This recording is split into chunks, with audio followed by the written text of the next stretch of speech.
এই শোনো, একটা কাজ আছে, তুমি করবা? তুমি তো আমাকে একটা কাজ খুঁজে দিতে বলেছিলে, পেয়েছি, কিন্তু তুমি করবা কিনা জানি না, তবে পার্মানেন্ট না। কি এমন কাজ আপু? আমার একটা ফ্রেন্ড আছে, তার সাথে থেকে তার বয়ফ্রেন্ড হবার অভিনয় করতে হবে, তার সাথে ঘুরতে হবে এবং তাকে সময় দেওয়া লাগবে। তাতে আমার লাভ কি? কাজ শেষে তোমাকে হিউজ পরিমাণ অ্যামাউন্ট দেওয়া হবে এবং অভিনয়ে কালীন যত খরচ হবে সে বহন করবে। তা করা যায়, কিন্তু আচ্ছা ঠিক আছে, আমি রাজি আছি। তবে এমন করার 50 কারণ কি জানতে পারি? আহা, আদার ব্যাপারে জাহাজের খবর নিয়ে কি করবে? তোমাকে যেটুকু কাজ এবং টাকা দিলেই তো হলো, তাই না? তা একখান মনের মতো কথা বলেছেন। কবে থেকে এমন অভিনয় করতে? আমি তোমাকে রাতে ফোন দিয়ে বলে দিব। ওকে ঠিক আছে, আমি তাহলে এখন বাসায় যাই। তানিশা আপু চলে গেল, আমিও বাসার দিকে চলে এলাম।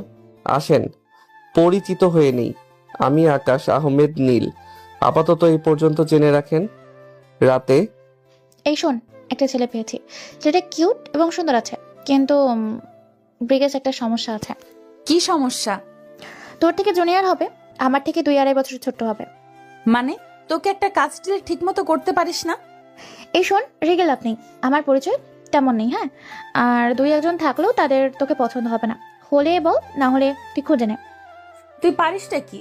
ছোট একটা কাজ দিলাম, সেটাও পারলি না? তোর কি ছেলে বন্ধু কম আছে? তাদের বললেই তো পারিস। ওদের গার্লফ্রেন্ড আছে, ওরা কেউ রাজি হচ্ছে না।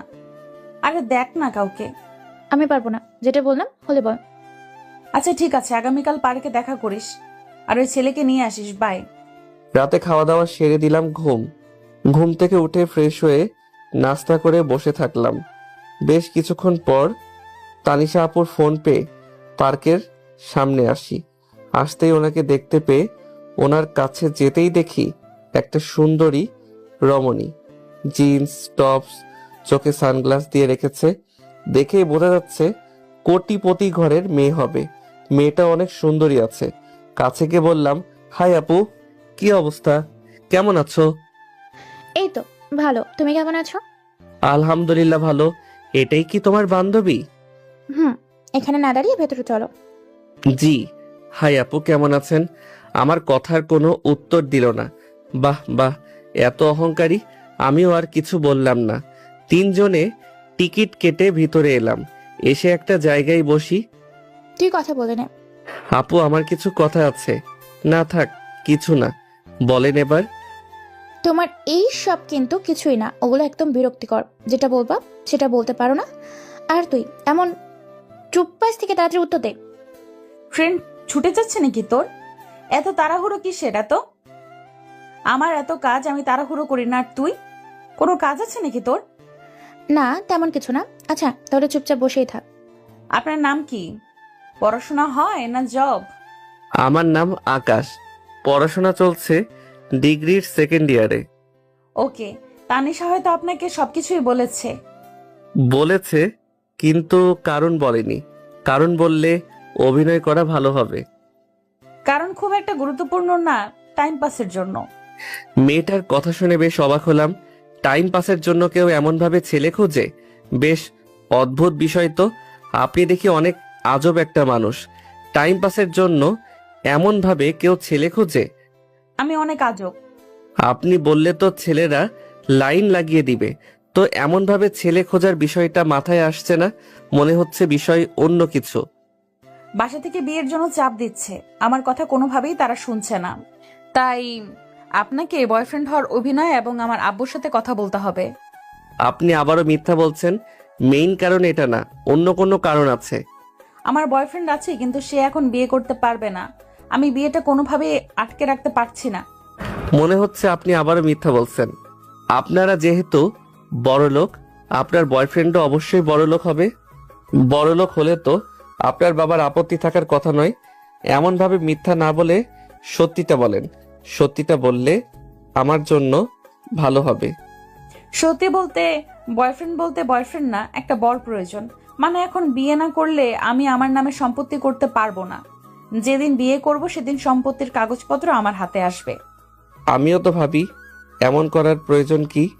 জি, বুঝলাম। তো একটা বিয়ে করে নিলেই তো পারেন, এমন নাটক সাজানোর কি আছে? আমি এত তাড়াতাড়ি সাংসারিক জীবন শুরু করতে চাই না। অনেক স্বপ্ন পূরণ এখনো বাকি আছে। আমি চাই কন্ট্রাক্টে বিয়ে করতে। এই কয়েক মাসের জন্য কয়েকজনকে বলেছিলাম, কিন্তু ওদের কথা এবং ব্যবহার পছন্দ হয়নি। তুই আমাকে মিথ্যে কেন বললি? তুমি কি মিথ্যে বলি কি জন্য? তুই বললি বয়ফ্রেন্ড লাগবে, এখন এই কথা বলছিস? এমন জানলে এবে নিয়ে আসতাম না, না বলতামও না। আপনার এমন প্রস্তাবে কে রাজি হবে? আমার কাজ শেষ হয়ে গেলে আপনাকে 3 লাখ টাকা দেব। আর কিছু শর্ত থাকবে। যেমন? বিয়ে হবে সত্যি সত্যি ঠিক আছে, তবে কাজ শেষ হবার সাথে সাথে ডিভোর্স দিয়ে দিব। আপনি আমার উপর কোনো প্রকার স্ত্রীর অধিকার দেখাতে পারবেন না, আমাকে কখনো টাচ করতে পারবেন না। টাকার তো অনেক প্রয়োজন ছিল, আর জীবনে একটা দাগও লেগে যাবে। কি যে করব বুঝতে পারছি না। একটু চুপ থেকে বললাম, আপনার শর্তে রাজি আছি, তবে 5 লাখ লাগবে। এটা অনেক বেশি হয়ে গেল না? আপনার কাছে এটা কিছুই না জানি, হলে বলেন, না হলে আমার কিছু বলার নাই। তবে আমার উপর যেন আইনি কোনো ঝামেলা না আসে। আর মোহর কি করবেন? মোহর দিয়ে আপনাকে ভাবা লাগবে না। মোহর হিসাবে শুধু 1 টাকা দিয়ে রাখবো, আর আইনি কোনো ঝামেলা হবে না। এদিক দিয়ে টেনশন মুক্ত থাকতে পারেন। ওকে, ঠিক আছে। কবে বিয়ে হচ্ছে তাহলে? আজকে বিকেলে রেডি হয়ে থাকবেন, বিকেল 5টায়। জি, ঠিক আছে। আচ্ছা, আমি উঠছি। কাজী অফিসের সামনে দেখা হবে। বাই আপু, চলো। আমি উঠে হাঁটতে লাগলাম। আপু আসো। তানিশা আপু উঠে আমার হাত ধরে বলল, তুই এই কাজটা কি করলা? তুমি এই কাজটা কি করলা? ওর প্রস্তাবে তুমি রাজি হলা কি জন্য? তোমার কাছে কি বিয়েটা ছেলে খেলা? না আপু, বিয়ে ছেলে খেলা না, সেটা আমি জানি। তবে টাকার প্রয়োজন অনেক। মায়ের দিন দিন আরো শরীর খারাপ হয়ে যাচ্ছে। ডাক্তার দেখাতে পারছি না, ওষুধ কিনতে পারি না, ঠিক মতো খেতেও পারি না। একটা কাজ পেয়েছিলাম, কিন্তু ওটাও চলে গেছে। এত বড় একটা সুযোগ হাতছাড়া কিভাবে করি? অনেক টাকা পাবো। আন্টি জানলে কষ্ট পাবে না? যখন সুস্থ হবে তখন বলবো, ওটাই ভালো হবে। বাবা থাকলে তো আর এমন হয়তো হতো না, জীবনটা রঙিন এবং সুন্দর হতো। ভাগ্যের লিখন না যায় খণ্ডন, কি করবা বলো? আল্লাহ যদি এমন লিখে রাখে তাহলে তো মানুষের কিছু করার নেই। আচ্ছা, আঙ্কেল কি সুন্দর ছিল? আন্টি তো এত সুন্দর না, মানে তোমার মতো আর কি। কত কিউট তুমি। আব্বু অনেক সুন্দর ছিল, তার ফেস কাটিং আমি পেয়েছি। আর কে বলেছে আমার মা সুন্দর না? তোমার থেকে অনেক সুন্দর আছে। হুম, তা তো বুঝতে পারছি। আর তুমি পড়াশোনা করছো না, এখন আর কলেজে যেতে দেখতে পায় না। তেমন যাওয়া হয় না, ওই পরীক্ষার সময় পরীক্ষাগুলো দেওয়া হচ্ছে এবং বাড়িতে যেটুকু পারছি পড়ছি। ক্লাসগুলো ঠিক মতো করো, তাহলে তো ভালো রেজাল্ট করতে পারবা। তাহলে সংসার চলবে কিভাবে বলেন? এমন ভাবে যা হয় আর কি। আচ্ছা, ওনারা কি অনেক বড় লোক? হুম, কেমন হয়তো বুঝতে পেরেছ, রাগী এবং অহংকারী। ওর কেউ নেই? মানে মা বাবা? থাকলে কি এমন করতো নাকি? ও ছোট থাকতে আর বাবা মারা গেছে, আর উইল করে গেছে যারে বিয়ে করবে তারে সব সম্পত্তি পাবে। এরা কি কিছুই পাবে না। আর ওর মা কিছু মাস আগেই মারা গেছে। ও আচ্ছা। তুমি তো ওর অফিসে একটা জব নিতে পারতা, তাহলে তো আর চাকরির বাকরির চিন্তা করা লাগতো না। আগে জানলে তো বলতাম। আচ্ছা, বিকালে বলে নিব। আর আপনি আমার সাথে থাকবেন, ঠিক আছে? ওকে, ঠিক আছে, তবে তোমার জন্য অনেক চিন্তা হচ্ছে। আরে আপু, কোনো টেনশন করবা না। এবার আমি বাসায় যাচ্ছি এবং আপনিও বাসায় চলে যান। তারপর বাসায় চলে আসলাম। এসে মাকে বললাম, যাও, এবার তোমাকে ভালো একটা ডাক্তার দেখাতে পারবো ইনশাল্লাহ। তুই টাকা কোথায় পেয়েছিস? পাবো, একটা ফ্রেন্ড দিবে আর কি। আচ্ছা, তুমি কি ওষুধ খেয়েছো? হুম, আর কাজ খুঁজে পেলি? চেষ্টায় আছি, তবে খুব তাড়াতাড়ি হয়তো পেয়ে যাব। আমি আমার ঘরে চলে এলাম। এসে চুপ করে ভাবতে থাকলাম, আচ্ছা, আমি কি ঠিক করলাম? এটা কি আমার সঠিক সিদ্ধান্ত হয়েছে? ধুর, এত চিন্তা ভাবনা কিসের? যা হবে ইনশাল্লাহ ভালো কিছু হবে। তারপর দুপুর পার হয়ে বিকেল হলো। 4:30টার দিকে বাসা থেকে বেরিয়ে তানিশা আপুর সাথে দেখা করে দুজনে কাজী অফিসের সামনে এলাম। ড্রাইভার, ওনাকে পাঞ্জাবিটা দেন, আর আপনি পাঞ্জাবিটা পরে নেন। জি। ড্রাইভার পাঞ্জাবি দিলে ওটা শার্টের উপর পরে কাজী অফিসের ভিতরে এলাম। তানিশা আপু আর ইরা মেয়েটার সাথে আরো অনেকজন ছিল। তারপর কি বিয়েটা হয়ে গেল। কাজী অফিস থেকে বের হতেই আপনি আপনার বাসায় চলে যান, আর এই নেন, এখানে 2 লাখ টাকা আছে। বাকিটা যেদিন ডিভোর্স দিয়ে দিব সেদিন পেয়ে যাবেন। আপনার নাম্বারটা দেন, আগামীকাল সকালে ফোন দিয়ে ঠিকানায় চলে আসবেন। জি। নাম্বার দিতেই ইরা মেয়েটা চলে গেল। আমি একটু তাকিয়ে থেকে বললাম, আচ্ছা আপু, আমরাও যাই। আপনি বাসায় চলে যান, আমি কিছু কেনাকাটা করব। আমি তোমার সাথে যাব, চলো। আচ্ছা, আন্টি যদি জানতে পারে তাহলে কি হবে ভেবে দেখেছো? যখন কিছু হবে তখন দেখা যাবে। আচ্ছা যাবেন তো, চলেন। পাঞ্জাবি খুলে আবার ব্যাগে ভরে নিলাম। তারপর দুজনে মার্কেটে এসে বাসার চাল, ডাল, তেল, আরো কিছু শাকসবজি নিয়ে বাসায় এলাম। আসতে এত কিছু দেখে মা বলল, এত কিছু কোথা থেকে নিয়ে এসেছিস? আর এত টাকা কোথায় পেয়েছিস? আর তানিশা, কেমন আছো তুমি? আলহামদুলিল্লাহ ভালো। আপনি আপনি কেমন আছেন? আপনার শরীর ঠিক আছে তো আন্টি? আলহামদুলিল্লাহ ভালো। আচ্ছা, আকাশ এত কিছু কোথায় পেলো? আপনার ছেলে একটা চাকরি পেয়েছে এবং ভালো বেতন, ওখান থেকে অগ্রিম কিছু পেয়েছে, তো সেখান থেকে এইসব কিনেছে। আচ্ছা, দেখছো, আমি জানতে পেলাম অথচ তুমি আগেই জেনে গেছো। বোন বলে কথা। আচ্ছা আন্টি, আমি এখন যাই, না হলে আব্বু আর আম্মুকে কৈফিয়ত দিতে দিতে অবস্থা খারাপ হয়ে যাবে। আচ্ছা ঠিক আছে, যাও। ওকে, আল্লাহ হাফিজ, আর থাকো, বাই। ওকে, আল্লাহ হাফেজ। তানিশা আপু চলে গেল। আমি পকেট থেকে কানের দুল জোড়া বের করে বললাম, এই নাও তোমার সেই কানের দুল জোড়া। তুই কত টাকা পেয়েছিস সত্যি করে বলতো? তুই খারাপ কিছুর সাথে জড়িয়ে পড়িসনি তো? তুমি কি আমাকে সেই শিক্ষা দিয়েছো? আচ্ছা তুমি নাও, বাবার শেষ স্মৃতি ছিল। আমি আজকে অনেক খুশি তোমাকে আবার এটা ফিরিয়ে দিতে পেরে। মায়ের চোখে পানি, হয়তো খুশির বহিঃপ্রকাশ এটা। তোমাকে আমি এবার ভালো ডাক্তারের কাছে নিয়ে যেতে পারবো। তোর কথা শুনে কিন্তু আমার ভয় করছে। আরে বললাম তো, ভয় পাওয়ার কিছু নেই। আচ্ছা এখন গিয়ে রান্না করো তো, আজকে পেট ভর্তি করে খাবো। মা রুমে গেল, আমি সবকিছু রান্নাঘরে রেখে এসে ঘরে এলাম। তারপর টাকাগুলো এক জায়গায় রেখে চুপ করে বসে থাকি। যেগুলো টাকা বেঁচে যাবে ওগুলো দিয়ে কোনো একটা বিজনেস করব। টাকাগুলো এমনি এমনি নষ্ট করব না। আল্লাহ হয়তো এবার কষ্ট দূর করবেন। আমার আর্তনাদ হয়তো এবার শুনেছেন। পরের দিন সকালে ঘুম থেকে উঠে ফ্রেশ হয়ে খেতে এলাম। খাওয়া শেষ করে ইরা মেয়েটার ফোন এবং ঠিকানা পেয়ে ওই ঠিকানা অনুযায়ী চলে এলাম। বিরাট একটা বাসা। ভিতরে যেতে যাব তখন গার্ডে আটকে দিল। আমি ফোন দিলাম, কয়েকবার রিং হওয়ার পর রিসিভ করলো। রিসিভ করতে বললাম, আপনার বাসার গার্ড আমাকে ভিতরে যেতে দিচ্ছে না। ওয়েট, আমি লোক পাঠিয়ে দিচ্ছি। জি। ইরা ফোন কেটে দিল। একটু অপেক্ষা করতেই একজন ভদ্রলোক এলো। গতকাল এই লোক তো ছিল।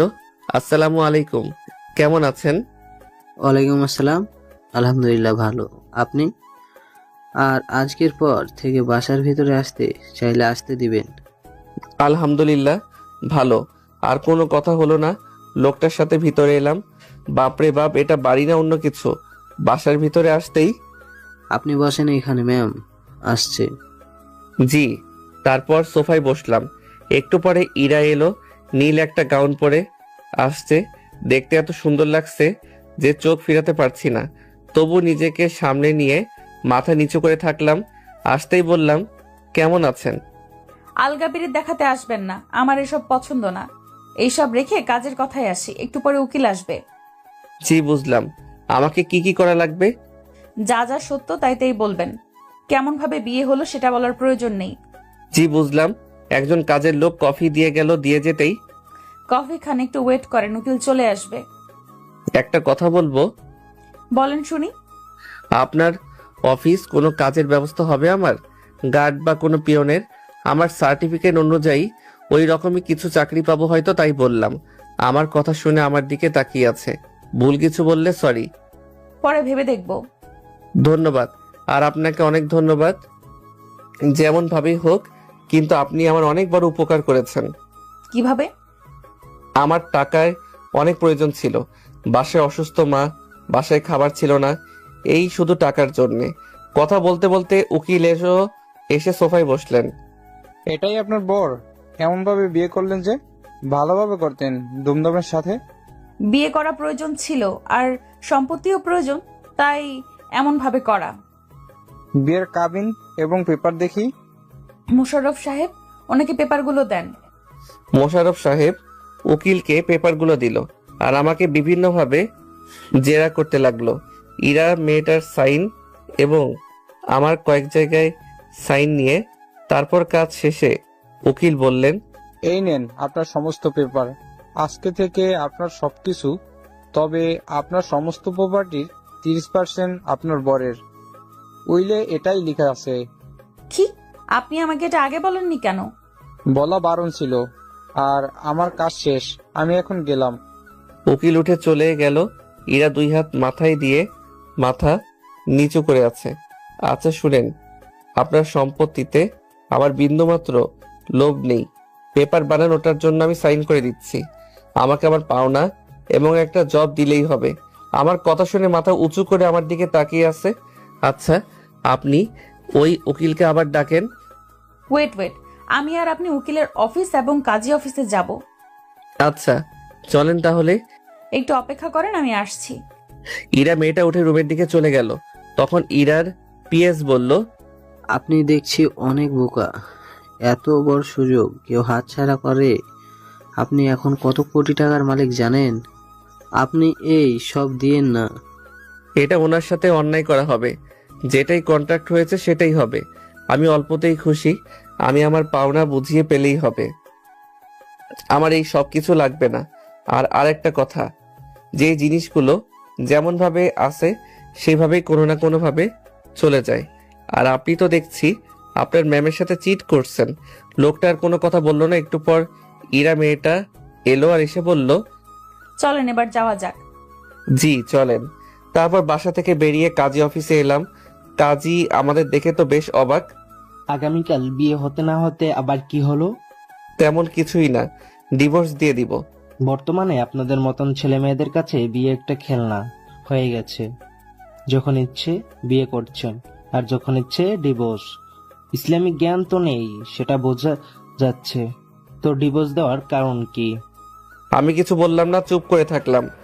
তেমন কারণ নেই। আপনাকে তো ভালো মনে করেছিলাম। আপনার বাবা একজন ভালো মানুষ ছিলেন, আর আপনি এমন। নিশ্চয়ই কোনো স্বার্থ হাসিলের জন্য বিয়ে করেছেন, বুঝতে পারছি। গতকাল ভাবলাম হয়তো ভালোবেসে এমন ভাবে বিয়ে করছেন। তাতে আমার কি? আপনাদের লাইফ। আমি মৌলিক ডিভোর্স নিব না, লিখিত ডিভোর্স করাবো। আপনার কথা ঠিক বুঝলাম না। মানে খুব সহজ, আপনাদের 3 মাস সময় থাকবে। 3 মাস পর ডিভোর্স হবে। এখন পেপারে সাইন করেন। 1 মাস পর পর একটা করে তালাক হবে।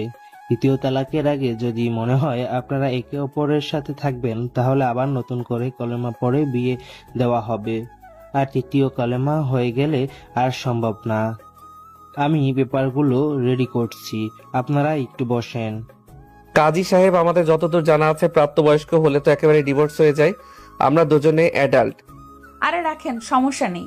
দেখতে দেখতে কবে 3 মাস পার হয়ে যাবে তার ঠিক নেই। আমি আর কিছু বললাম না। কাজী পেপার রেডি করতেই দুজনে সাইন করে দিলাম। আর দুজনকে একটা একটা করে পেপার দিল। বা আবার বিয়ে করতে গেলে এটার খুব প্রয়োজন পড়বে। বিয়ে করতে গিয়ে যদি জানে আমি ডিভোর্সি আর তালাকের পেপার নেই, তাহলে কোনে বাড়ির লোকজনের থেকে মাইর খেয়ে আসতে হবে। কাজী অফিস থেকে বাইরে চলে এলাম। এসে আবারও উকিলের অফিসে। আবার কি প্রয়োজন? উকিল সাহেব, আমার নামে যেই প্রপার্টি হয়েছে সব আমার স্ত্রীর নামে করে দিতে চাই। আমার কথা শুনে উকিল আমার দিকে তাকিয়ে আছে। সিরিয়াসলি? জি স্যার। বোকা ছেলে। আচ্ছা, পেপার রেডি হলে আপনাদের কাছে চলে যাবে। ধন্যবাদ। তারপর উকিলের অফিস থেকে বেরিয়ে আসতেই, আপনার কাজ শেষ, আপনি এবার আসতে পারেন। আমার চাকরির বিষয়টা? কোন পোস্ট ফাঁকা আছে? জি ম্যাম, একটা পিয়ন লাগতো। এটা হলেই আমার হয়ে যাবে। কবে থেকে জয়েন করব? আগামীকাল থেকেই পারবেন। এই নেন কার্ড, আগামীকাল অফিসে দেখা করবেন। জি ধন্যবাদ। এবার আসি, আল্লাহ হাফেজ। তারপর চলে এলাম। এসে একটা অটো নিয়ে বাসার উদ্দেশ্যে। এখন মাকে নিয়ে ডাক্তারের কাছে যাব। ম্যাম, ডিভোর্স তো একবারই করানো যেত। ছেলেটার কিছু কিছু জিনিস আমার বেশ ভালো লেগেছে। আমি তো ভাবলাম আমার সম্পত্তির 30% চলেই গেল। ছেলেটা বেশ সহজ সরল আর বোকা। এমন কিছু কি কেউ ছাড়ে? সেটাই তো ভাবছি মোশাররফ সাহেব। কিছু জিনিস উপলব্ধি করতে চাই, তাই কাজী সাহেবের কথায় হ্যাঁ মেলানো। আর সেটা বড় কথা নয়, এখন চিন্তামুক্ত আমি। ড্রাইভার, অফিসে চলেন। আমি বাসায় এসে মাকে উদ্দেশ্য করে বললাম, মা চলো ডাক্তারের কাছে যাই। আর আগামীকাল থেকে আমার অফিসে যাওয়া শুরু। একটা বড় অফিসে পিয়নের কাজ পেয়েছি। আলহামদুলিল্লাহ, কিন্তু এত টাকা? ওই অফিসের বসকে ওনার বিপদে একটু সাহায্য করেছি, তাই উনি আমাকে কিছু টাকা এবং এই চাকরিটা দিয়েছে। আল্লাহ তার উপর রহমত বর্ষণ করুন এবং নেক হায়াত দান করুন। আচ্ছা ঠিক আছে, এখন চলো। তারপর মাকে নিয়ে হাসপাতালে এসে ডাক্তার দেখিয়ে পরীক্ষা নিরীক্ষা করে জানতে পারলাম মায়ের হার্টের সমস্যা। তবে ভয়ের কোনো কারণ নেই, প্রপার ট্রিটমেন্ট হলে ইনশাল্লাহ সরে যাবেন। যাক বাবা, যেই ভয় পাচ্ছিলাম। তারপর মেডিসিন নিয়ে মাকে নিয়ে বাসায় চলে আসি। সন্ধ্যায় বাসা থেকে বের হলাম, দোকানের দিকে আসতেই মাসুদ আমার বন্ধুর সাথে দেখা। আসতেই, কি রে, তোকে গতকাল থেকে দেখাই পাওয়া যাচ্ছে না, কারণ কি? থাক, আর বড় মিথ্যা বলতে হবে না, কারণটা আমি জানি। না আসলে প্লিজ মাকে কিছু বলিস না, সময় হলে আমি মাকে বলে দিব। আচ্ছা বললাম না, কিন্তু সবকিছু খুলে বলবি তো, কি হয়েছে? আচ্ছা ঠিক আছে বলছি। তারপর মাসুমকে সবকিছু বললাম। সব শুনে বলল, 5 লাখ টাকার জন্য এমন ভাবে নিজেকে বিক্রি করে দিলি? টাকার প্রয়োজন ছিল অনেক, তাই এমন করা। মাসুমকে সম্পত্তি পাওয়ার বিষয়ে কিছু বললাম না। আমি জানি আমাকে কি পরামর্শ দিতে পারে, তাই কিছু বললাম না। রাতে বাসায় চলে আসলাম, এসে খাওয়া দাওয়া সেরে রুমে সে দিলাম ঘুম। সকালে উঠে খাবার খেয়ে, আজকে থেকে তোর কাজ শুরু। আচ্ছা আমি গেলাম। আর মেডিসিন ঠিক মতো খেয়ে নিবা। তারপর বাসা থেকে বেরিয়ে বেশ অনেকক্ষণ পরে চলে আসি অফিসের সামনে। এসে ভিতরে আসতেই, আরে আপনি আসেন আমার সাথে। জি চলেন। কেমন আছেন? আলহামদুলিল্লাহ ভালো, আপনি কেমন আছেন? আলহামদুলিল্লাহ ভালো। তারপর মোশাররফ সাহেবের সাথে ম্যামের কেবিনে এলাম। আসসালামু আলাইকুম ম্যাম। আমার কথা শুনে আমার দিকে তাকিয়ে আছে। ম্যাম কোনো সমস্যা? না সমস্যা নেই। ওয়ালাইকুম আসসালাম। আর শোনেন, আলগাপিরিত দেখাতে আসবেন না। আর আমার অফিসে যেন কেউ না জানে আমাদের বিয়ের বিষয়ে। কি যে বলেন না ম্যাম, ওগুলো বলে আমার লাভ কোথায়? আচ্ছা আপনি কি কাগজপত্রগুলো পেয়েছেন? না, তবে আজকের মধ্যে পেয়ে যাব। মোশাররফ সাহেব আর যে পিয়নগুলো আছে তাদের সাথে পরিচয় করিয়ে দেন এবং তাদেরকে কাজগুলো বুঝিয়ে দিতে বলেন। ওকে ম্যাম, আসেন আমার সাথে। জি। তারপর মোশাররফ সাহেবের সাথে এসে পিয়নগুলোর সাথে পরিচয় করিয়ে দিল। সেদিনের পর থেকে আজকে আমার অফিসের 20 দিন হলো। এর ভিতরে অনেকের সাথে পরিচিত হয়েছি এবং অনেকের কাছে খারাপ, বিশেষ করে মেয়েদের কাছে বেশ পাবলিসিটি পেয়েছি এবং কয়েকটা বড় ভাইয়ের কাছে বিরক্তির কারণ হয়ে গেছে। মনে হচ্ছে আমার মেয়েদের সাথে এমনভাবে মেলামেশা বা ফ্রি হয়ে কথা বলা তাদের পছন্দ হয় না।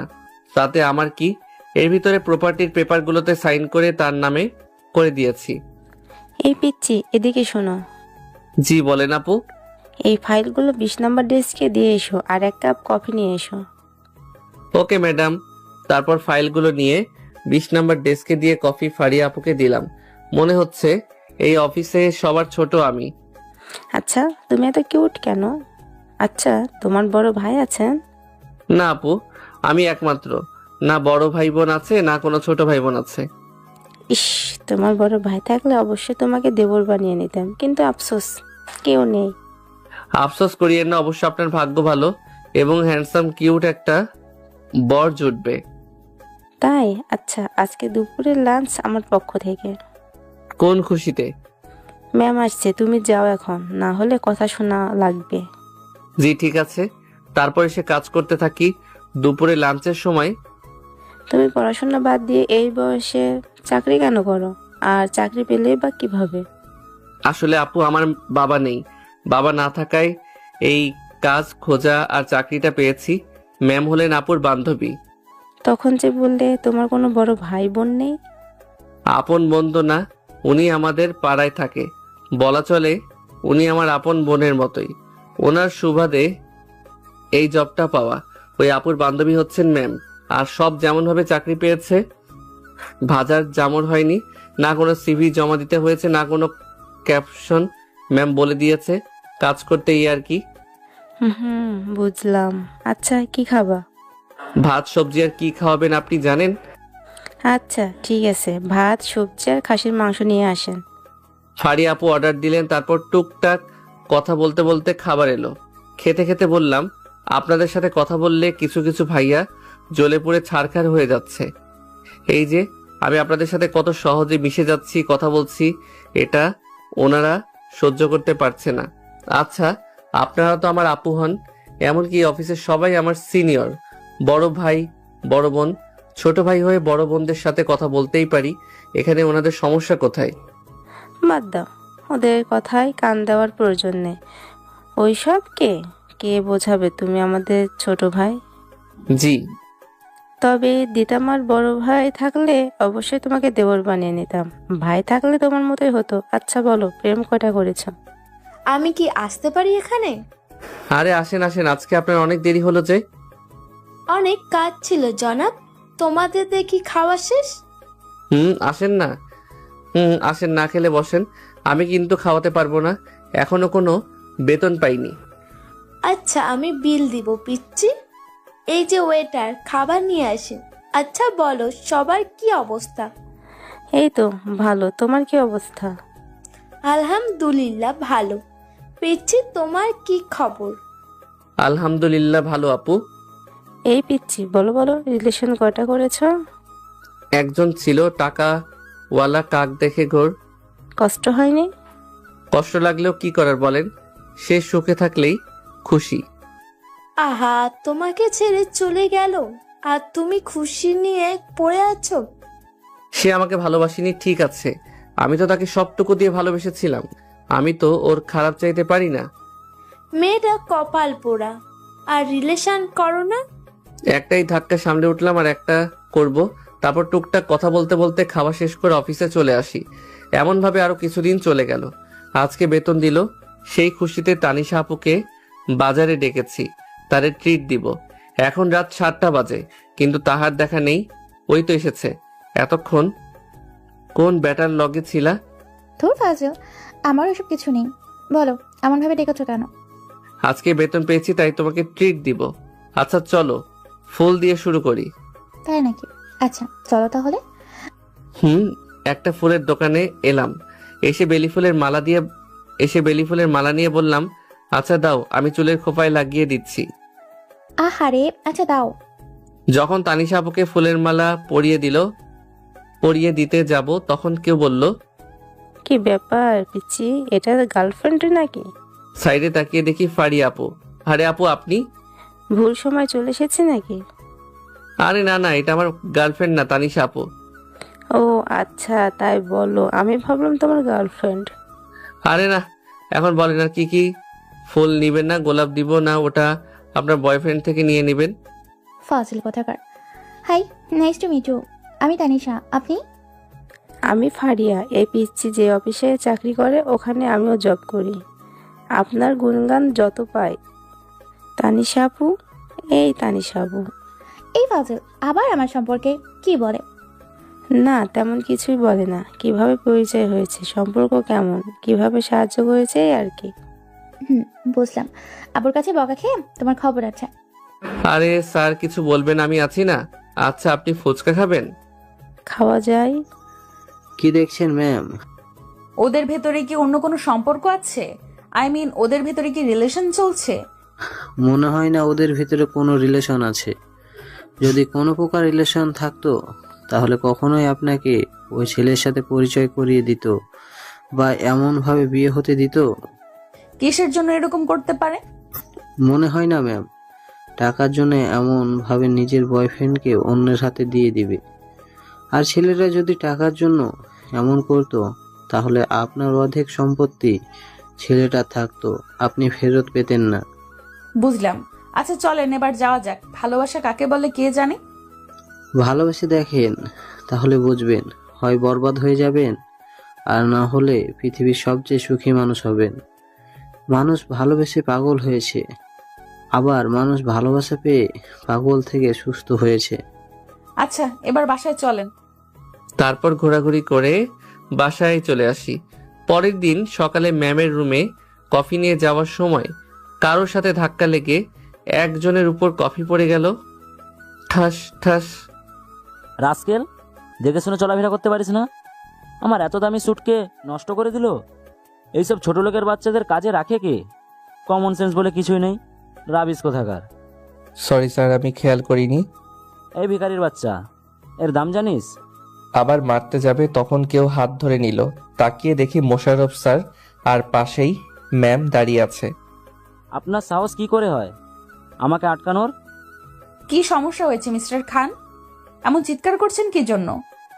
এই ছোট লোকের বাচ্চা, পিয়নের বাচ্চা পিয়ন আমার স্যুটের ওপর কফি ফেলে দিয়েছে। কাণ্ডজ্ঞানহীন সব। এই সর্বগাজলের বাচ্চাদের দিয়ে কিভাবে কাজ করান? আপনি কিন্তু এখন বেশি বলছেন। আমার এমপ্লয়ীদের অপমান করা আমার অপমান করা। আর মানুষের ভুল হতেই পারে। কেউ ইচ্ছে করে আপনার উপর কফি ফেলতে আসবেন, এটা ভুলবশত হয়েছে। আপনার এতটুকু কমন সেন্স নেই যে এমন ভাবে অফিসের ভেতরে চিৎকার করছেন। সরি স্যার, আমি আসলে দেখতে পাইনি, ভুলবশত এমন হয়ে গেছে। সরি ম্যাম, আমার ভুল হয়ে গেছে, আর এমন কখনো হবে না। আপনার ব্যবহার পছন্দ হলো না। সামান্য একটা পিয়নের জন্য আমার সাথে অমন আচরণ? সরি, আপনার কথাটা ঠিক বুঝলাম না। আমি আপনার সাথে কবে বাজে ব্যবহার করলাম? আপনার সাথে সকল ডিল ক্যান্সেল। হোয়াট? আপনি সামান্য এই বিষয় নিয়ে ডিল ক্যান্সেল করে দিবেন? আমার যেখানে অসম্মান হয় সেখানে কিভাবে বিজনেস করব? ছেলেটা চলে গেল, আমি চুপ করে দাঁড়িয়ে আছি। সরি ম্যাম, আমার জন্য আপনার এত বড় ক্ষতি হবে ভাবতে পারিনি। প্লিজ আমাকে মাফ করেন। ঠাস ঠাস। দেখে শুনে হাঁটতে পারেন না? চোখ কোথায় রাখেন? এমনিতে আড্ডা তো ভালোভাবেই দিতে পারেন, তখন কোনো সমস্যা হয় না। সরি ম্যাম, প্লিজ আমাকে মাফ করে দেন। নেক্সট টাইম যেন এমন ভুল না হয়। এখন সবাই নিজ নিজ কাজে যান। এমন ভাবে জটলা কিসের জন্য? Sorry ma'am. ম্যাম চলে গেল আর বাকি সবও চলে গেল নিজ নিজ কাজে। আমি একটা জায়গায় বসলাম। বসে থেকে হবে না, কাজ করি, না হলে দেখা গেল চাকরি যাবে। ম্যাম, ছেলেটাকে আপনার থাপ্পড় দেওয়া ঠিক হয়নি। আপনি বললেন মানুষ মাত্রই ভুল হয়, আর আপনি কিনা ওকে মারলেন। বিয়েটা আপনি যেভাবে করুন না কেন, সে এখনো আপনার বর আছে। ওর সম্মানের সাথে আপনার সম্মান জড়িয়ে আছে। যদি কোনোভাবে এটা জানাজানি হয় তাহলে আপনারও সম্মান যাবে। প্লিজ আপনি আমাকে একটু একা থাকতে দেন। 2 তারিখে 1 তালাক হয়ে গেছে না? জি ম্যাম। আর ওই ছেলেকে আমার কেবিনে পাঠিয়ে দেন, আর আমার কেবিনে আপনি বা কেউ যেন না আসে। জি ম্যাম। কাজ নেই তাই চুপ করে বসে আছি। তখন মোশাররফ সাহেব এলো। জি বলেন। ম্যাম, আপনাকে তার কেবিনে ডাকলেন। আমার চাকরি কি চলে যাবে? ম্যামকে একটু বুঝিয়ে বলেন না, যেন চাকরিটা না নেয়। আহা, এত ভয় পাচ্ছেন কেন? আপনি তো আগে ম্যামের কেবিনে যান। ঠিক আছে। আমি ভয়ে ভয়ে ম্যামের কেবিনে এলাম। এসেই বলতে লাগলাম, প্লিজ ম্যাম, আমার চাকরিটা নিবেন না, আপনার অফিস থেকে বের করবেন না। আমার এমন ভুল হবে না ইনশাল্লাহ। তখন থাপ্পড় দেওয়ার জন্য সরি, আপনাকে থাপ্পড় দেওয়া উচিত হয়নি। ম্যামের মুখে এমন কথা শুনে ওনার দিকে অবাক হয়ে তাকিয়ে আছি। ম্যাম, আপনি ঠিক আছেন তো? আপনি কি অসুস্থ? আমাকে দেখে কি অসুস্থ মনে হচ্ছে? না, আসলে আমাকে সরি বললেন তো তাই। আচ্ছা সরি, আমার ভুল হয়েছে। এমন না দাঁড়িয়ে থেকে বসেন। আচ্ছা, আপনার ফ্যামিলিতে কে কে আছে? ম্যাম, কিছু কি হয়েছে? কোনো প্রয়োজন হলে আমাকে সরাসরি বলেন, যতটুকু সাহায্য করার আমি ততটুকু করব। আমাকে দেখে কি আপনার এইসবই মনে হয়? লোভী, সুযোগ সন্ধানী? ম্যামের কথা শুনে চুপ করে আছি। না আসলে ম্যাম, আপনি তো কোনো কারণ ছাড়া কিছুই করেন না, তাই বললাম আর কি। না, এখন কোনো কারণে বলছি না। আপনার ফ্যামিলিতে কে কে আছেন বলেন? আমি আর আমার মা। বাবা আমার বয়স 10 বছর যখন ছিল তখন মারা যায়। আপনার তো কেউ নেই তাই না? আপনি আর আপনার আম্মু আমার সাথে আমার বাসায় থাকবেন। আপনার কথা ঠিক বুঝলাম না। কি কারণে থাকবো আপনার বাসায়? আমার কিছু জিনিস উপলব্ধি করার আছে। আমি জিনিসগুলো ফিল করতে চাই। আপনি বলতে পারবো না, তুমি করেই বলি। তা বুঝলাম, কিন্তু কি পরিচয় থাকবো আর আমার মাকে কি উত্তর দিব? আর একটা তালাক হয়ে গেছে আর 2টা বাকি আছে। আবারও বিয়ে করব। ম্যামের কথা শুনে বেশ অবাক হলাম। মতলব ছাড়া কোনো কিছুই করার পাত্রী ইনি না। ম্যাম, কোনো সমস্যা? সমস্যা থাকলে বলতে পারেন। তখন মিথ্যা বলেছিলাম দেখে বুঝে নিয়েছিলেন আমি মিথ্যা বলছি, আর এখন সত্যি বলছি তাও মিথ্যা মনে হচ্ছে? আর এখানে কোনো অভিনয় বা ছলনা নেই, আমি সিরিয়াস। আপনি যে শর্ত দিয়েছিলেন ওগুলো কি ভুলে গেছেন? আর আপনি তো ঈরনগর, আপনি এখন সাংসারিক জীবন শুরু করবেন না? আপনার এখন অনেক স্বপ্ন পূরণ বাকি আছে। হ্যাঁ বলেছিলাম, কিন্তু এখন আমি আমার কথা ফিরিয়ে নিচ্ছি। ওই স্বপ্নগুলো পূরণ বিয়ের পরেও করা সম্ভব, কিন্তু আমি অনেক কিছুই মিস করেছি এবং মিস করছি, যা ভবিষ্যতে আর করতে চাইছি না।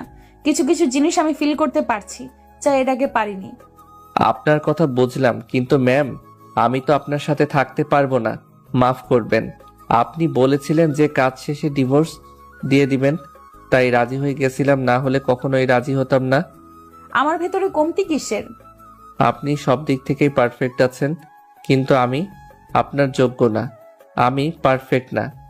কেন না হতে? কতক্ষণ? একটা প্রবাদ আছে জানেন তো, স্বভাব যায় না মলে, কয়লা যায় না ধুলে। আমি যতই নিজেকে পরিবর্তন করতে চাই পারবো না, আমাদের দ্বারা সম্ভব নয়। মানুষের দ্বারা সবকিছু সম্ভব, আমি তোমাকে সেভাবেই বানিয়ে দিব। হয়ে গেলে আপনার কাছে খোঁচা খেতে খেতে জীবন যাবে। মানুষের এটা ধর্ম, খোঁচা দিয়ে কথা বলা। যখন খোঁচা দিবেন তখন ওগুলো বুকের ভিতর তীরের মতো গিয়ে লাগবে। আমি এমনি ঠিক আছি ম্যাম, সাধারণ সিম্পল, কোনো অহংকার নেই, কোনো অ্যাটিটিউড নেই। ডিভোর্সটা হয়ে যাক, তখন আপনি ভালো কাউকে দেখে বিয়ে করে নেবেন। আমি পারবো না ম্যাম, দুঃখিত। তেমন কোনো সমস্যা হবে না, আমি কোনো খোটা দিব না। আমি তোমাকে কোনো রকম ভাবেই ছোট হতে দিব না। ম্যাম নিজের জীবকে বিশ্বাস নেই, আর আপনাকে আমি কিভাবে বিশ্বাস করব? আমাকে আপনার এতটা খারাপ মনে হয়? তুমি আমার উপর বিশ্বাস রাখতে পারো, তোমার বিশ্বাস ক্ষুণ্ণ হতে দিব না। ম্যাম আপনি আপনার টাইপের অনেক ছেলে পাবেন, এমনকি অনেক ভালো ছেলে পাবেন। আমাদের ভিতরে যে চুক্তি হয়েছিল সেটাই হবে। আমি যে কয়েকটি খোঁজ নিয়ে দেখেছি সেখানে সব কয়টা লোভী পেয়েছি। সত্যি বলতে তোমার মতো আর কাউকে পাইনি। তুমি এত সম্পদ হাতে পেয়েও কত সহজে দিয়ে দিলা। আমি বিষয়টা বুঝতে পারছি ম্যাম, চিন্তা করবেন না। আপনি আমার থেকে ভালো কাউকে পাবেন, আল্লাহর উপর ভরসা রাখেন। আমি পেয়েছি, আর এখন আমি হাতছাড়া করতে চাইছি না। তুমি তোমার আম্মুকে বলো এবার ভালোভাবেই বিয়ে করব, আর তুমি বলতে না পারলে আমি সবকিছু আম্মুকে বলবো। আপনার কথা কেন যেন বিশ্বাস করতে পারছি না। আপনার এমন কথা শুনলে মনে হবে আপনার প্রতি কথার পিছনে কোনো না কোনো উদ্দেশ্য লুকিয়ে আছে। আমার মনে হয় না আপনি কাউকে ভালোবাসতে পারেন। কেন পারবো না? আমার কি মন নেই? আল্লাহ কি আমাকে হৃদয় ছাড়া পৃথিবীতে পাঠিয়েছে? আমি এত কথা বলতে পারবো না, আমি আর কিছু বলতে চাইছি না। আপনি খুঁজতে থাকেন, ইনশাল্লাহ ভালো কাউকে পেয়ে যাবেন। এতক্ষণ থেকে ভালোভাবে কথা বলছি দেখে খুব সাহস দেখানো হচ্ছে, তাই না? বিষয়টা তেমন না, আপনাকে আমার পছন্দ নয়। আমি শুনেছি আপনার অনেক ছেলে ফ্রেন্ড আছে। আমি সব থেকে ঘৃণা করি যেই সব মেয়েদের ছেলে ফ্রেন্ড এবং ছেলেদের মেয়ে ফ্রেন্ড আছে। আর আপনার পোশাক আমার পছন্দ নয়। মাফ করবেন ম্যাম, আমি আপনার প্রস্তাবে রাজি হতে পারছি না। যেখানে যেই জিনিস মানানসই সেই জিনিস সেখানে রাখতে হবে। আহা, আমি সেটাই করতে চাচ্ছি।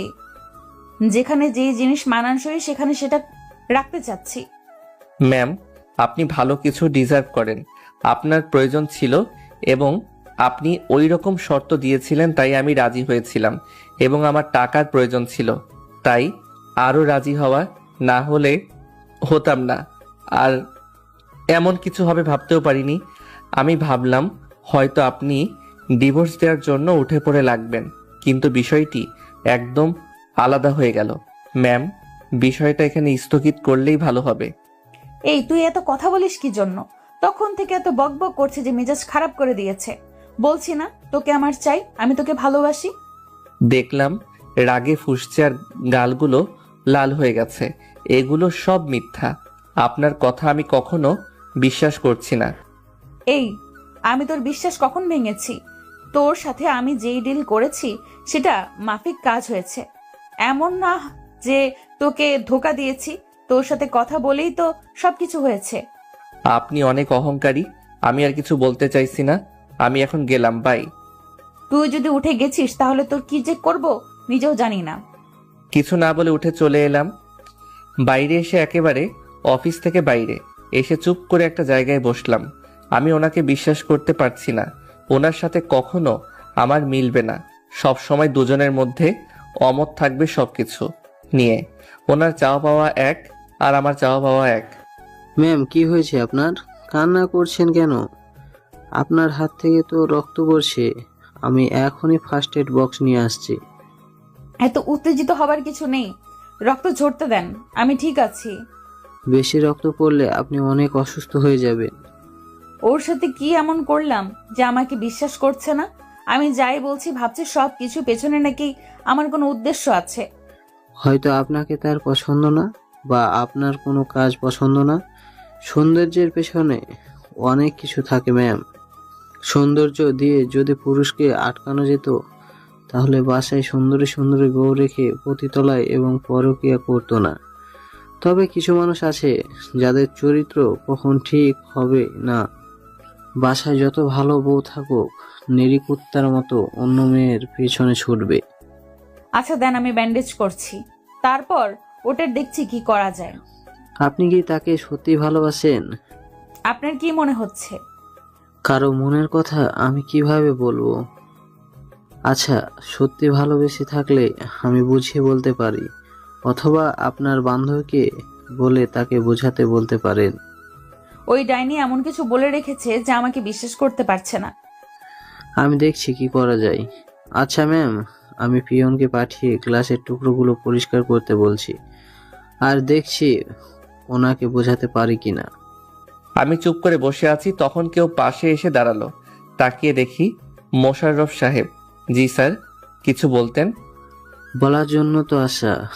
আমি আপনার বাবার বয়সী হব, বলতে সংকোচ বোধ হচ্ছে, কিন্তু তাও বলছি।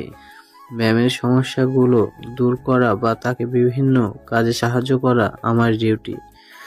দেখেন, আপনি ম্যামকে যতটা খারাপ ভাবছেন ততটা খারাপ উনি না। ওনার আম্মু মারা যাবার পর থেকে ওনার সাথে থেকে কাজ করে এসেছি। মেয়ে হিসাবে খুব খারাপ না। মানছি কিছুটা অহংকারী। টাকা পয়সা থাকলে এমন সবাই একটু একটু হয়ে থাকে। তবে আপনার সাথে এবার কোনো উদ্দেশ্য বিয়ে করতে বলছে না, আপনাকে সত্যি ভালোবাসে। যেদিন আপনারা ডিভোর্স পেপারে সাইন করেন, সেদিন থেকেই আপনার সম্পর্কে আমাকে জিজ্ঞেস করে। আপনি মানুষটা কেমন জানতে চাই। তার জন্য তো ডিভোর্সটা এমনভাবে করতে চাইলেন উনি। না হলে উনিও ভালো করে জানেন যে একেবারে ডিভোর্সটা হয়ে যেত। উনি আপনাকে বুঝতে চাইছিলেন, তাই উনি এতগুলো দিন সময় নিয়েছে। আপনি যখন সেদিন ম্যামের বান্ধবীর মাথায় ফুল বেঁধে দিচ্ছিলেন, তখন অনেক সময় দাঁড়িয়ে দাঁড়িয়ে আপনাদের দেখছিল। সেদিন কি গতকাল রাতেই তো। দেখেন, সমস্যা সবার জীবনে থাকে, মতের অমিল থাকে, এগুলো সরিয়ে এগিয়ে যেতে পারলে জীবন সুন্দর। আমাকে আপনি এখন কি বলতে চাইছেন? উনি সুন্দরী হতে পারে এবং টাকা পয়সা থাকতে পারে, কিন্তু এমন মেয়ে আমার পছন্দ না। আমার বউ হিসেবে চাই গৃহিণী, কোনো সরকারি চাকরিজীবী বা কোনো বিজনেসম্যানকে না। আমার পছন্দ হবে বাসায় থেকে আমার মাকে সাহায্য করবে। আমি বাসায় থাকলে আমার খেদমত করবে, বা কাজ শেষ হয়ে ক্লান্ত হয়ে যখন বাসায় ফিরবো তখন আমার খেদমত করবে। আমি জানি উনি এগুলো কখনো পারবে না, তাই আমি দূরে দূরে থাকছি। আমি স্মার্ট কোনো ছেলে না, আর হতেও চাই না। আমি খ্যাত, আমার চিন্তা ভাবনাও খ্যাত, আর খ্যাতই ভালো। যেগুলো আমার পার্সোনাল সেগুলো আমার পার্সোনাল থাকবে। আপনি আপনার ম্যামকে ভালোভাবে বুঝিয়ে বলে দিবেন ওনার জন্য স্মার্ট পাত্র চাই, আমার মতো এত নিচু চিন্তাধারার ছেলে না। আপনার কথা বুঝতে পারছি। এমন মেয়ে শুধু আপনার না, প্রায় সকল ছেলেদের পছন্দ। কিন্তু কতজন পায় বলেন? যেগুলো পায় সেগুলোকে নিয়ে জীবন কাটাতে হয়। আচ্ছা, আমি বুঝলাম আপনার কথা। আপনার ম্যামকে বুঝিয়ে বলে দিবেন, তাহলে হয়ে যাবে।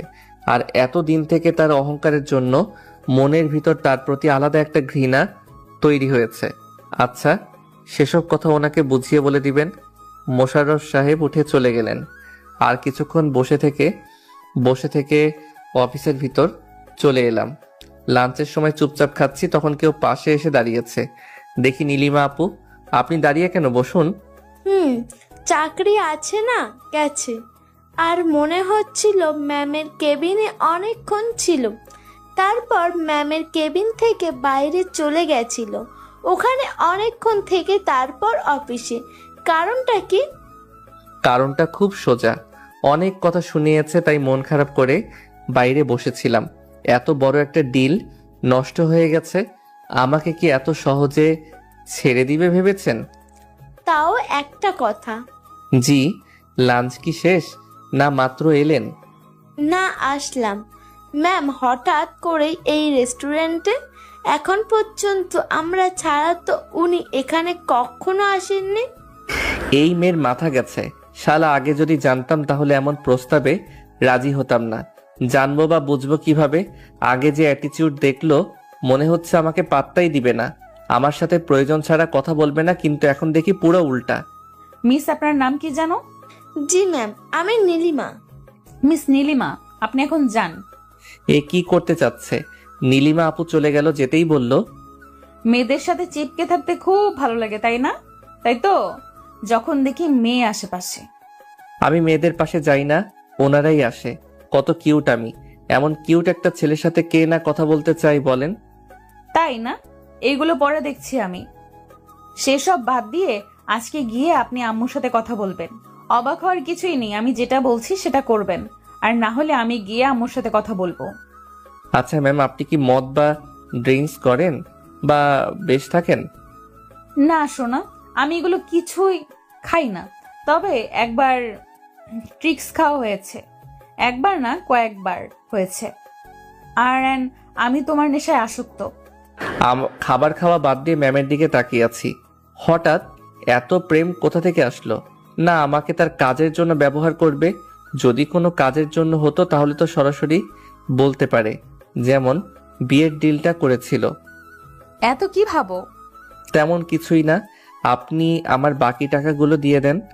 মাত্র 3 লাখ তুমি চাইলে আমার সমস্ত কিছু তোমাকে দিয়ে দিতে পারি। আমি যদি আপনার সব কিছু নিয়ে তাড়িয়ে যাই? এতটুকু বিশ্বাস আছে যে তুমি সেই রকম কিছু করবা না। তোমার যদি মনে এরকম কিছু থাকতো তাহলে এত কিছু পাবার পর ফেরত দিতা না।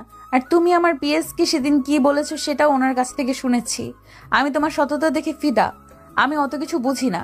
তুমি যদি না বলো আম্মুকে আমি সব বলবো, সবকিছু বলবো। ম্যাম উঠে চলে গেল।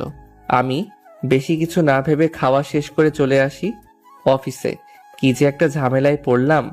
অফিস শেষ করে সন্ধ্যায় বাড়ি চলে এলাম। এসে ফ্রেশ হয়ে মাকে উদ্দেশ্য করে বললাম, মা, তোমাকে কিছু বলার আছে। কি বলবি বল। তোমাকে অনেক বড় একটা মিথ্যা বলেছি, আমাকে মাফ করে দাও। কি হয়েছে বলবি তো? না বলি এসব বলে যাচ্ছে। মাকে সবকিছু বললাম। মা সবকিছু শুনে আমার দিকে তাকিয়ে আছে। আমাকে মাফ করো, আমি তোমাকে না বলে এমন একটা কাজ করে ফেলেছি। একেবারেও ভাবলি না তোর উপর কেমন একটা দাগ লেগে যাবে। তোকে আর কি বলবো বল, যেটা হয়েছে সেটা হয়ে গেছে, আর তো ঠিক করা যাবে না, পরিবর্তন করাও সম্ভব না। মেয়েটা যখন থাকতে চাইছে তখন আর সমস্যা কোথায়? সমস্যা অনেকগুলো, তুমি বুঝতে পারছো না। যদি কখনো খোটা দেয় তখন কেমন লাগবে, আর যদি তোমাকে কিছু বলে তখন আমার কেমন লাগবে। আমরা যেমন সাধারণ তেমনি সাধারণ কাউকে নিয়ে আসবো। এমন তো নাও হতে পারে, তাই না?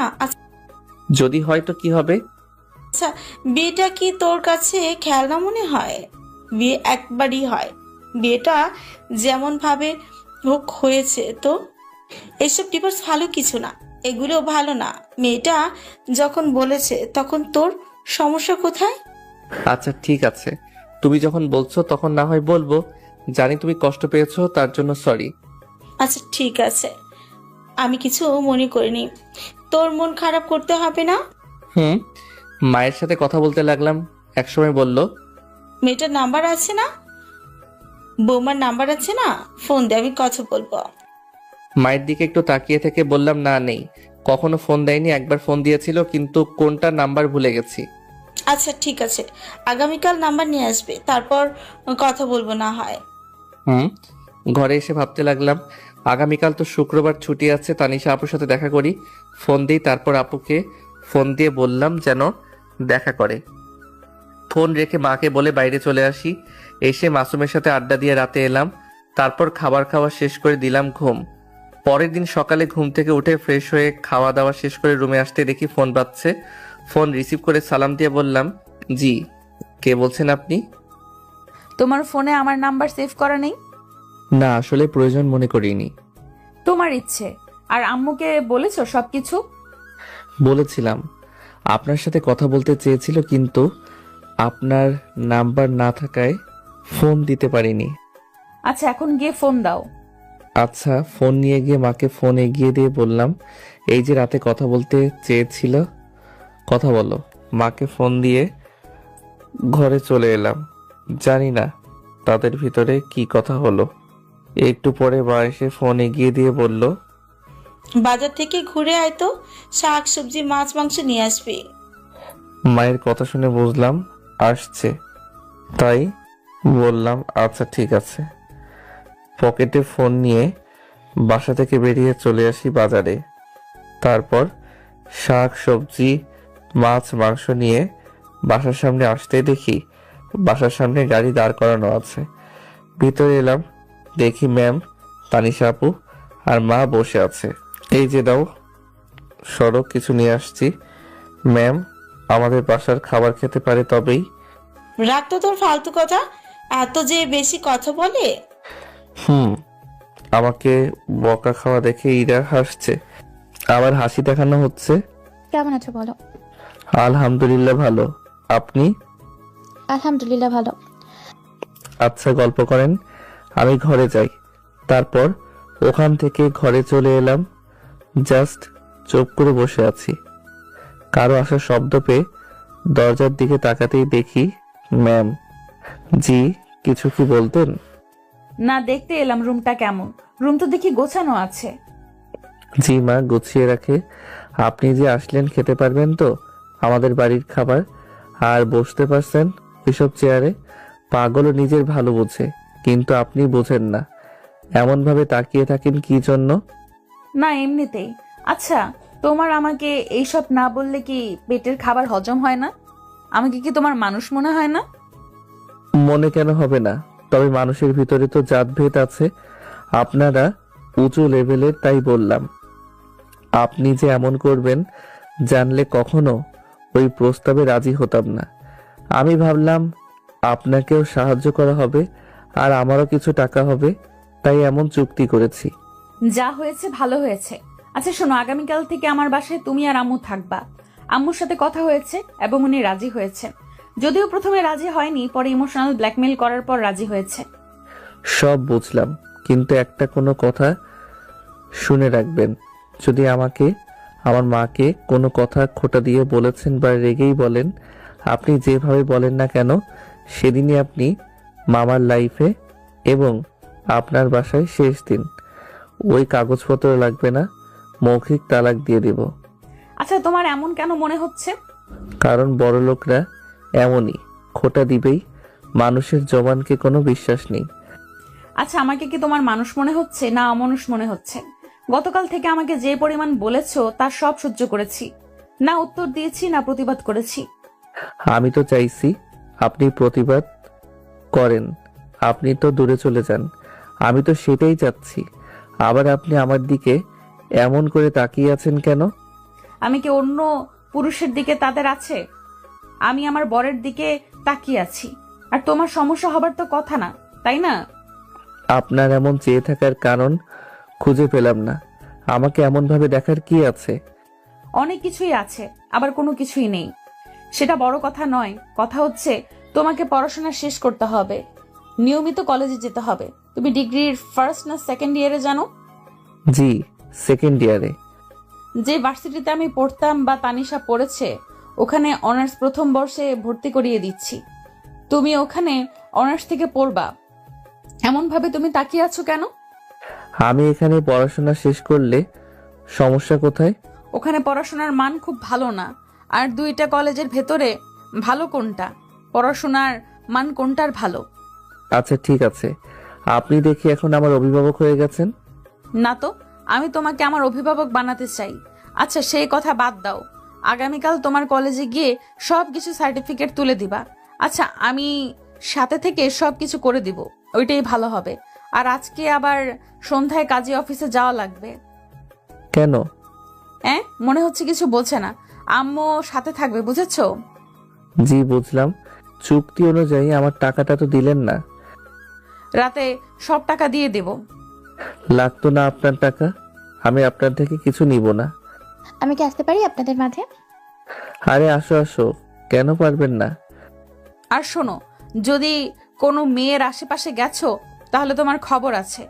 আর কোনো মেয়ের চুলের খোপায় তো বেলি ফুল বেঁধে দেওয়া দূরের কথা। আর তুই শুনে রাখ, আমার বরের আশেপাশে যাবি না। তুই কেমন বোন হলি না হলি সেটা আমার দেখার বিষয় না। শোন, তোর পরিচয় হওয়া 35 দিনের মতো হলো, আর আমার সাথে পরিচয় বেশ কয়েক মাস। আর আমি ওর বড় বোন হই। তোর থেকে ওর ওপর আমার অধিকার বেশি। আর আমার চুলের খোপার ফুল বেঁধে দিবে। আগে জি না, আমার অধিকার আপনার থেকেও বেশি। আর যদি আমি ছাড়া যদি অন্য কোনো মেয়ের চুলে ফুল বেঁধে দিয়েছে তো ওনার হবে ভালোভাবেই।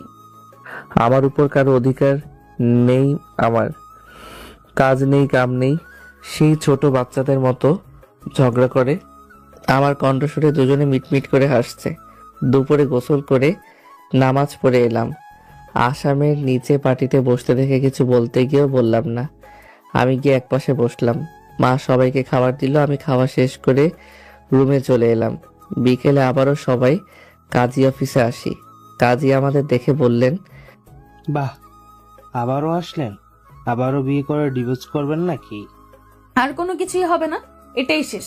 যা যা পেপার লাগবে এখানে আছে, আপনি আপনার কাজ করেন। সুবুদ্ধি হইলেই ভালো। ওকে দেন তাহলে। কাজী তার কাজ শুরু করলেন।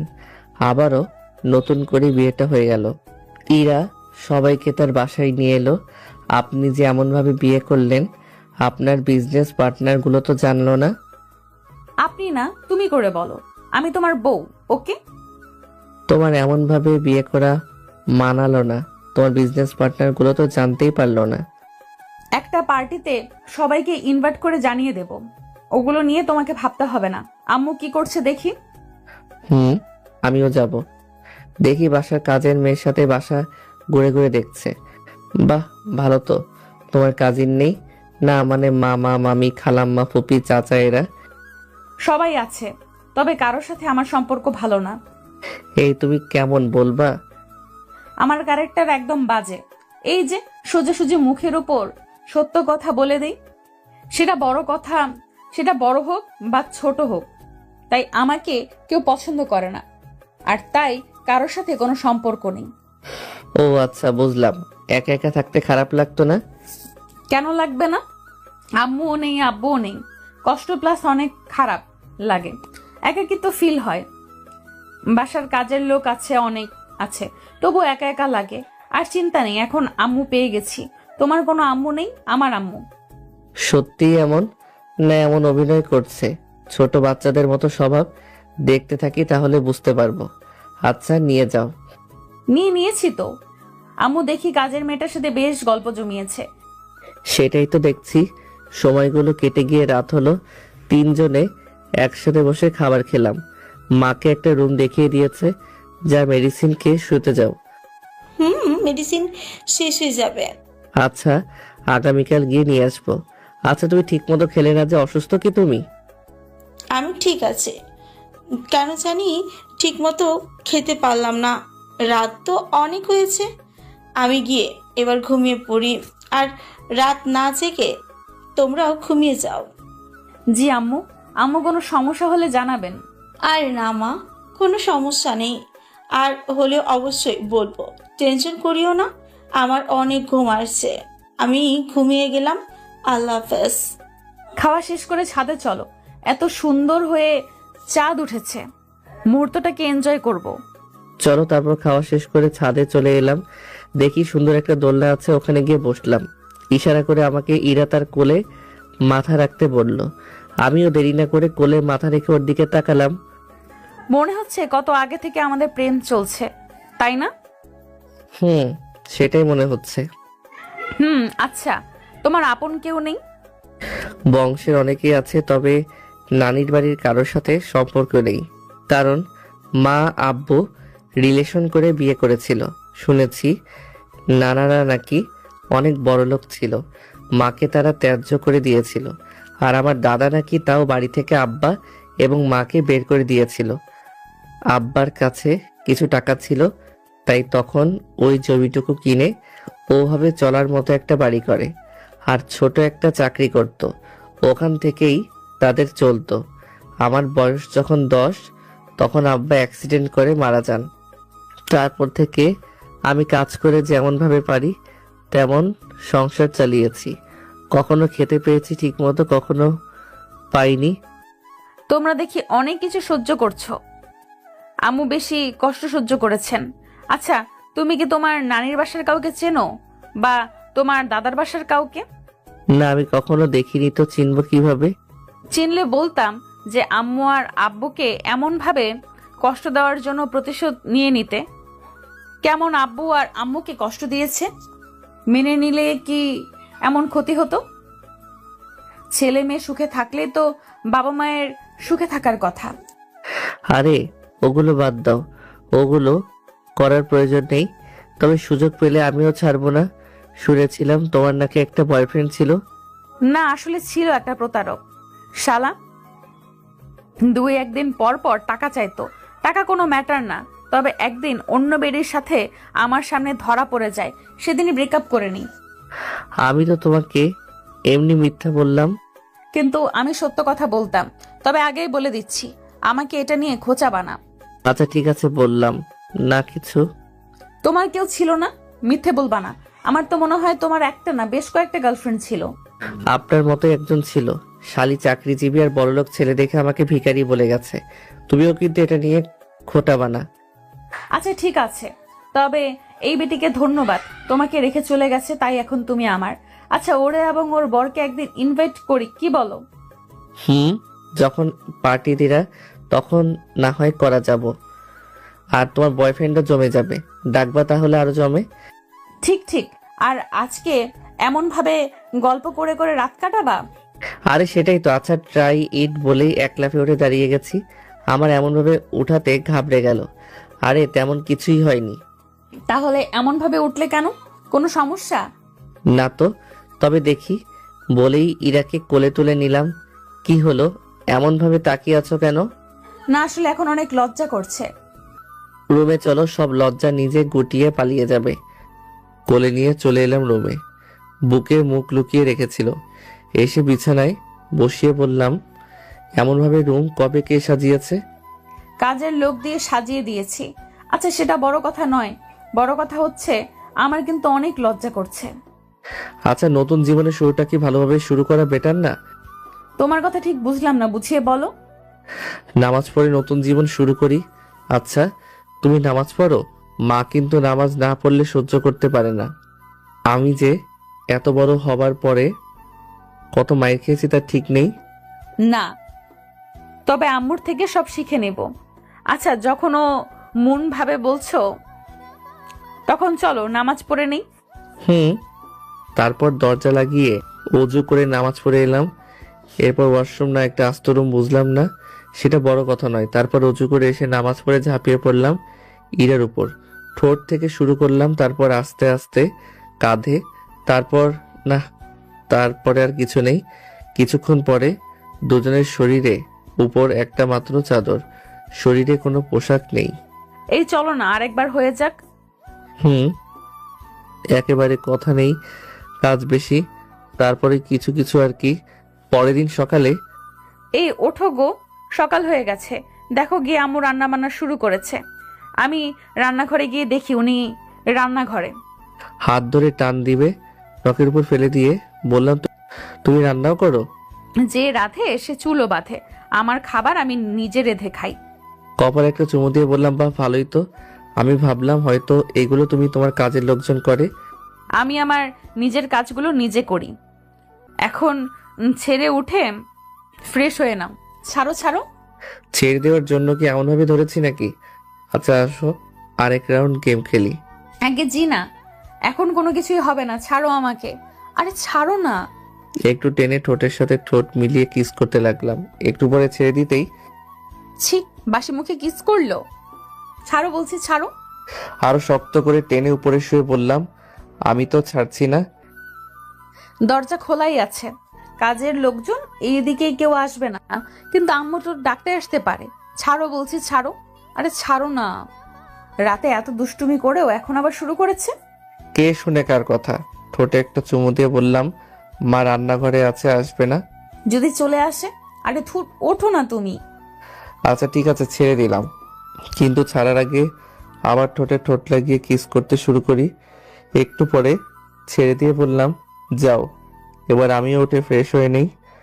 গতকাল পোশাক নিয়ে এসেছিলাম, ওগুলো নিয়ে ওয়াশরুমে এসে ফ্রেশ হয়ে বাইরে এলাম। মা টেবিলে সব খাবার রেডি করে রেখেছে, তারপর সবাই মিলে একসাথে খেয়ে নিলাম। আম্মু আপনার প্রয়োজনীয় সব কিছু নিয়ে এখানে চলে আসেন। আমি ড্রাইভার এবং 2 লোক পাঠিয়ে দিচ্ছি। আপনি বলে দিবেন কি কি নিবেন, কাজের লোকজন গাড়িতে তুলে দিবে। আমরা একটু কলেজের দিকে যাব, তাই না হলে আপনার সাথে যেতাম। আমি ওইখান থেকে কি নিব? আমার মেয়ের তো এখানেই সব কিছু আছে। তাও কিছু স্মৃতির জিনিস থাকে না, আব্বুর হয়তো রেখে যাওয়া স্মৃতি থাকতে পারে। আচ্ছা ঠিক আছে। আর তোমরা কলেজে কি জন্য যাবা? আপনার ছেলের কি পড়াশোনা শেষ হয়েছে? কম করে হলেও গ্র্যাজুয়েট সম্পন্ন করতে হবে। আমি যেখানে পড়াশোনা করি সেখানে ভর্তি করিয়ে তারপর আসব। কোন কলেজে? তানিশা যেখানে পড়াশোনা করে ওখানে? আম্মু, খাবার কিন্তু বেশ মজাদার হয়েছে। আসসালামু আলাইকুম ম্যাম, কেমন আছেন আপনি? ওয়ালাইকুম আসসালাম, আলহামদুলিল্লাহ ভালো। আপনি কেমন আছেন? আলহামদুলিল্লাহ ভালো। আপনারা কেমন আছেন? আলহামদুলিল্লাহ ভালো। আপনার খবর কি? আজকে মনে হচ্ছে খুব খুশি খুশি লাগছে। আপনাদের দেখে অনেক ভালো লাগছে, তাই খুশি লাগছে। ধন্যবাদ মুশাররফ সাহেব, আপনার বোঝার জন্য। এমন একটা দিন উপর পেয়েছি এবং সামনেও পাবো। আমি আজকে আমার অফিসে যেতে দেরি হতে পারে, আবার নাও যেতে পারি। আপনি গিয়ে আজকে সবকিছু সামলে নেন। ওকে ঠিক আছে ম্যাম, আমি তাহলে এখন অফিসে গেলাম। মোশাররফ সাহেব চলে গেল। আমি আর ইরা খাওয়া শেষ করে রেডি হয়ে নিলাম। দরজা লাগিয়ে ইরা গিয়ে তার পোশাক বের করলো। পোশাকটা নিয়ে ড্রেসিং টেবিলের সামনে এসে দাঁড়ালো। দেখি গাউন খুলছে। এই, তুমি কি আমার সামনে সবকিছু খুলবে? সমস্যা কোথায়? তুই তো নাকি? অন্য কেউ তো আর এখানে নেই। রাতে সবকিছু দেখে এখন ঢং করো কেন? চোখ বন্ধ না করে শুধু দেখতে থাকো। আমার বউ তো দেখি অনেক রোমান্টিক। বহু এমন রোমান্টিক থাকলে কি আর চাই। আচ্ছা আমি দেখছি। পোশাক খুলে ছায়া ঢং পরে শুয়ে পরে শাড়ি পরতে পরতে বলল, নাও আমাকে শাড়ি পরাতে সাহায্য করো। ওকে। উঠে গিয়ে হাঁটু গেড়ে বসে নাভিতে একটা চুমু দিলাম। ইরা একটু কেঁপে উঠল। এই এসব কি হচ্ছে? এখন একদম কোনো দুষ্টুমি হবে না। আচ্ছা দাও। তারপর শাড়ির কুচি ধরতেই ইরা শাড়ি পরতে লাগলো। আমি মাঝে মধ্যে ওর পেটে স্পর্শ করতে থাকি আর ইরা হাত সরিয়ে দিতে থাকে। শাড়ি পরা শেষ হতেই কুচি ধরে উঠে শাড়ির কুচি গুজে দিয়ে কাছে টেনে কোমর ধরে নিজের শরীরের সাথে চেপে ঠোঁটে একটা চুমু দিলাম। ইরা আমার মুখের দিকে তাকিয়ে আছে। কি হলো, এমন ভাবে দেখো কেন? তুমি তো দেখি আমার থেকে বেশি রোমান্টিক। ওই একটু একটু মন চাইছে এমন ভাবে জড়িয়ে ধরে রাখি। ইরাকে ঘুরিয়ে পিছন দিকে জড়িয়ে ধরে আয়নার দিকে তাকিয়ে বললাম, আমার বউটাকে অনেক সুন্দর লাগছে তো। আমার কিন্তু লজ্জা করে। স্কার্ফ আছে না?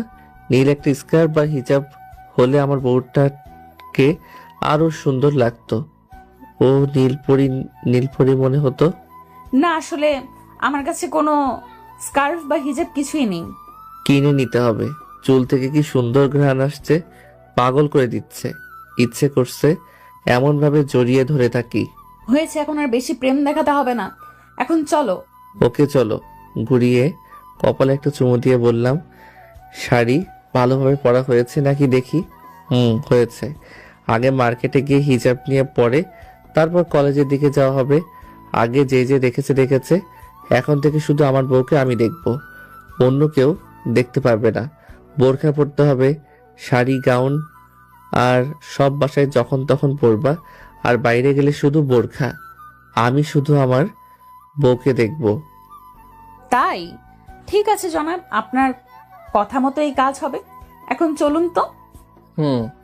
তারপর মাকে বলে চলে আসি। ড্রাইভার নেইনি, ইরাই গাড়ি ড্রাইভ করছে।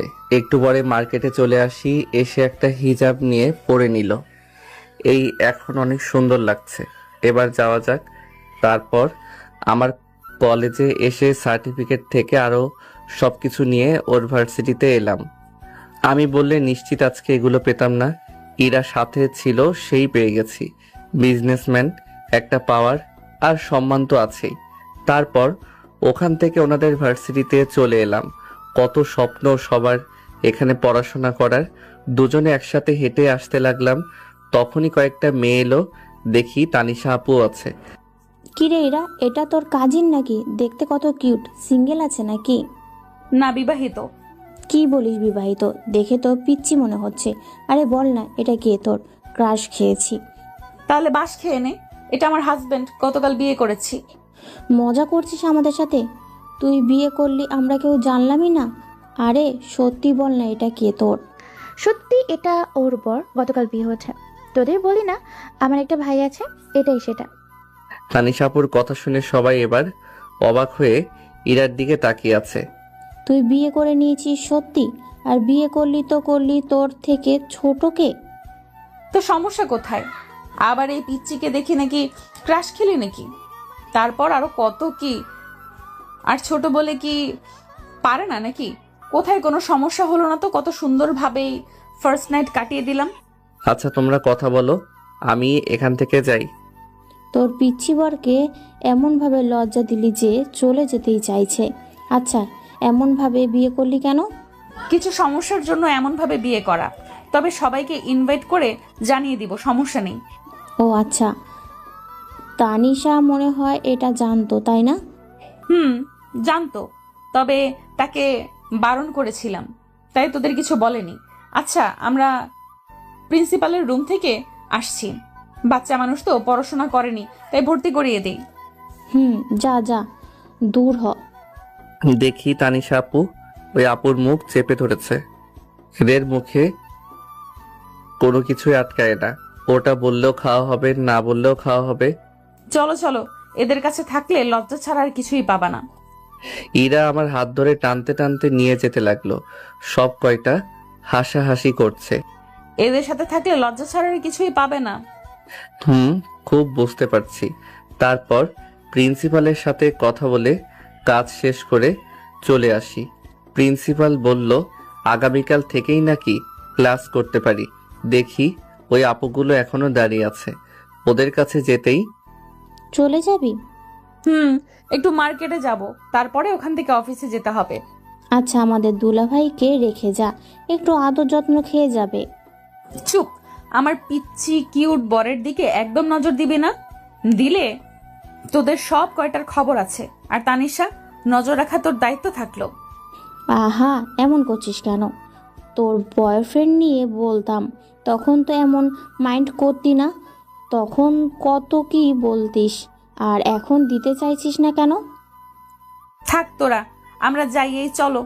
আর এগুলো থেকে সব সময় দূরে দূরে থাকবা, একটাও ভালো না। আহা, বরের প্রতি কি ভালোবাসা! অনেক, বর বলে কথা, ভালো তো বাসবই। এই চলো চলো, অনেক কাজ। কথাটা বলেই হাত ধরে হাঁটতে লাগলো। মনে হচ্ছে আমি ছোট একটা বাচ্চা, কিছু বুঝি না, কিছু না জানি, কিছু চিনি না। তারপর মার্কেটে গিয়ে কিছু পোশাক নিয়ে বাসায় চলে আসি। আমাকে বাসায় রেখে ইরা অফিসে চলে যায়। বসে আছি, তখন ফোনটা বেজে উঠল। ফোনের দিকে তাকিয়ে দেখি মাসুম ফোন দিয়েছে। রিসিভ করে বললাম, কিরে বন্ধু, কি অবস্থা? আমার তো ভালো, কিন্তু তোদের কি অবস্থা? আন্টিকে দেখছি সবকিছু নিয়ে কোথায় যেন গেল। ওই যে আমার বউয়ের বাসায়, মাকে কিভাবে যে কনভিন্স করেছে কি জানি। মা আমাদের বাড়ি ছেড়ে আমার বউয়ের বাসায় থাকতে রাজি হয়েছে। আর গতকাল আবার বিয়েটা হয়েছে। বাহ, ভালো তো। সারা জীবন সুখে শান্তিতে থাক, সেই দোয়া করি। আচ্ছা বন্ধু, আমাকে একটা কাজের ব্যবস্থা করে দিতে পারবি না? পড়াশোনা করে ভালো একটা রেজাল্ট করো, তখন না হয় তোকে কোনো ভালো কাজে লাগানো যাবে। তারপর মাসুমের সাথে কিছুক্ষণ কথা বলে ফোন রেখে দিলাম। শুয়ে বসে দিন কেটে গেল। দুপুরে ফোন দিলাম, কয়েকবার রিং হওয়ার পর রিসিভ করলো। কি করো গো? এই তো বসে আছি, এখন লাঞ্চ করব। ও আচ্ছা, দূর ভালো লাগছে না। মা তো বাসাতে ওদের সাথে কথা বলছে, তাই দিন কেটে যাচ্ছে। কিন্তু আমার একা বসে এমন ভাবে কাটতে চাইছে না। তাই আগামীকাল থেকে তুমিও ভার্সিটিতে যাওয়া আসা শুরু করবা। হয় টিভি দেখো আর না হয় ফোন। তাহলে তো সময় কোন দিক দিয়ে চলে যাবে বুঝতেই পারবা না। আচ্ছা, তোমার বা আম্মুর খাওয়া হয়েছে? আম্মুর হাতের রান্নাটা মিস হয়ে গেল। এসে খেয়ে গেলেই তো পারো। যেতে আসতে অনেকটা সময় লেগে যায়। আচ্ছা, তোমার কাছে তো ফোন নেই তাই না? টাকা আছে কিন্তু নেওয়া হয়ে ওঠেনি। আমি ভেবেছিলাম একরকম আর হয়ে গেছে আরেক রকম, তাই ফোন কিনিনি। ভেবেছিলাম তোমার কাছ থেকে যেই টাকা পাবো ওগুলো দিয়ে কোনো একটা ব্যবসা করব, তাই ওই টাকা খরচ করে ফোন কিনি নাই। তবে এখন একটা ফোন নিব ভাবছি। ও আচ্ছা, তোমার কি ফোন পছন্দ? মানে কোন ব্র্যান্ডের? বাটন একটা ফোন ইউজ করি। এত ব্র্যান্ড জেনে আমার কি হবে? ওই একটা কম দামের ভিতরে হলেই হয়ে যাবে আমার। বিকেলে গিয়ে ভাবছি কিনে নিয়ে আসবো। থাক, কোথাও যাওয়া লাগবে না, আমি ফোন নিয়ে চলে আসব। আর শোনো না, miss you. I need you. তাই? এত হর্নি হয়ে লাভ নেই। তুমি গিয়ে এখন লাঞ্চ করো, আমিও যাই মায়ের হাতে খাবার খাই। ওকে ঠিক আছে, আমি রাতে আম্মুর থেকে খাইয়ে নেব, সমস্যা নেই। আচ্ছা বাই, খেয়ে নাও। Okay bye. ইরা ফোন কেটে দিল।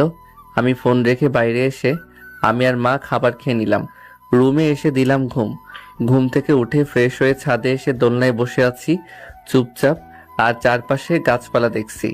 আশেপাশে বসে কিছু ফুল আর ফলের গাছ আছে, ওগুলোই দেখা।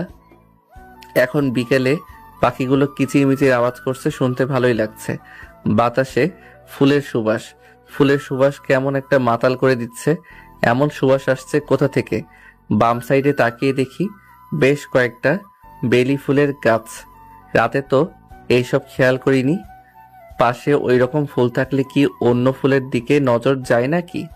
ফুলের গাছের দিকে এগিয়ে গেলাম। বাসার পিছন সাইডে দেখি বাহারি ফুলের গাছ। ছাদ থেকে নেমে বাড়ির পিছনটা ঘুরতে লাগলাম। বসার জায়গা বানানো আছে, ওটাই গিয়ে বসলাম।